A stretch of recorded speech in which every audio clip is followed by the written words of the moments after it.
Battle Princess Madeleine, is it good?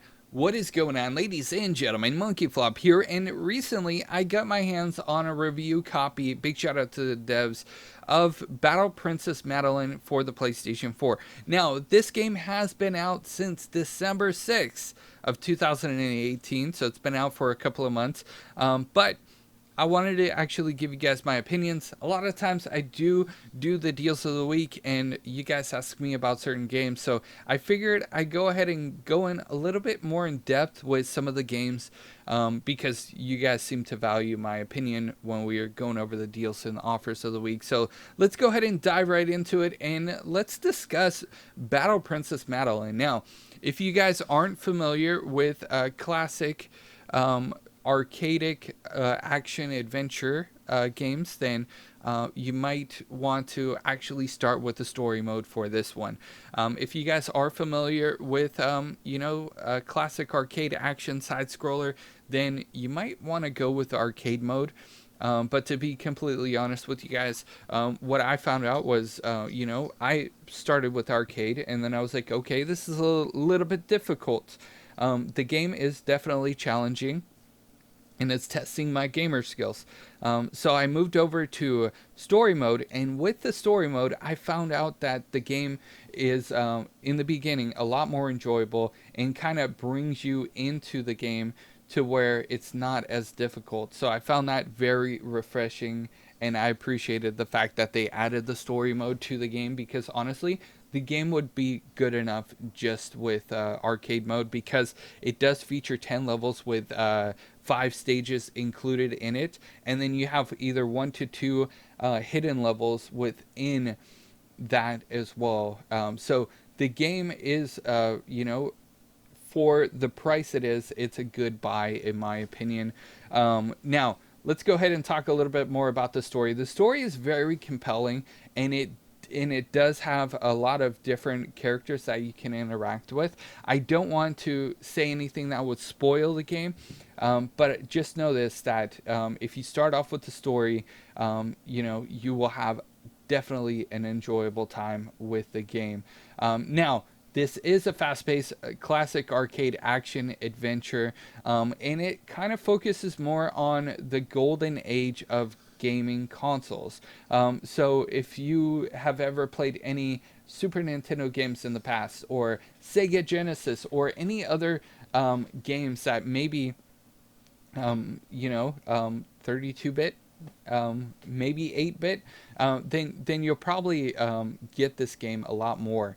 But whether or not you've played classic games, this is definitely one of those games that I definitely do recommend to a wide variety of gamers that just love gaming, because this will test your gaming skills. But like I said, when you first start off with story mode, you'll get the feel of the game's mechanics.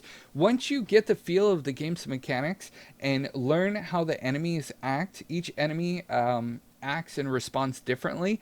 So once you understand that and you get the feel for that, the game becomes a little bit easier, and almost kind of predictable, but not predictable enough to where you're not going to die a couple of times over fighting a boss or anything like that, because the game is still pretty difficult. But what I'm saying here is, with any video game, you learn the enemy's behaviors in the game, and you learn the trends that it does and how it moves and where it's going to go, and the movements it's going to do. Then it becomes a little bit more predictable.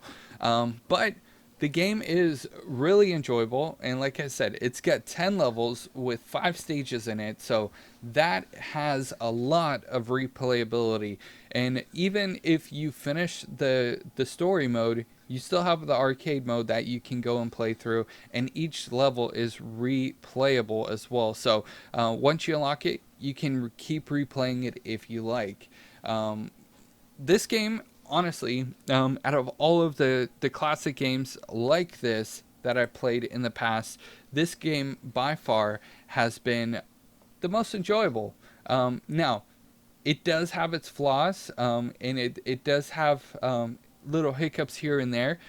Specifically, one gripe that I have with it is, and I totally get it, it is part of, like, they designed the game to be like a classic arcade type of game. So I totally get that, but at the same time, it's a little frustrating when you're moving your character and you need to shoot at an enemy. When you move the character, you literally have to stop and shoot and then walk again. So that's something that I don't personally like in game. But with this game, it's pretty easy to adapt to. So it's not that big of a deal. But that's one thing that I did want to mention. For me, that was pretty much the only thing that was kind of really noticeable, was the fact that if you want to shoot your weapon, you're gonna have to stop your character, shoot, and then walk again. But other than that, the game is highly enjoyable. Definitely do recommend it. I do see this game going on sale in the foreseeable future. So if you guys have a lot of games to play, then maybe hold off on this one. Or, if you guys don't have that many games to play and you're looking for maybe a cheaper outlet, because most of the games these days cost $60, then this one definitely fits those people there.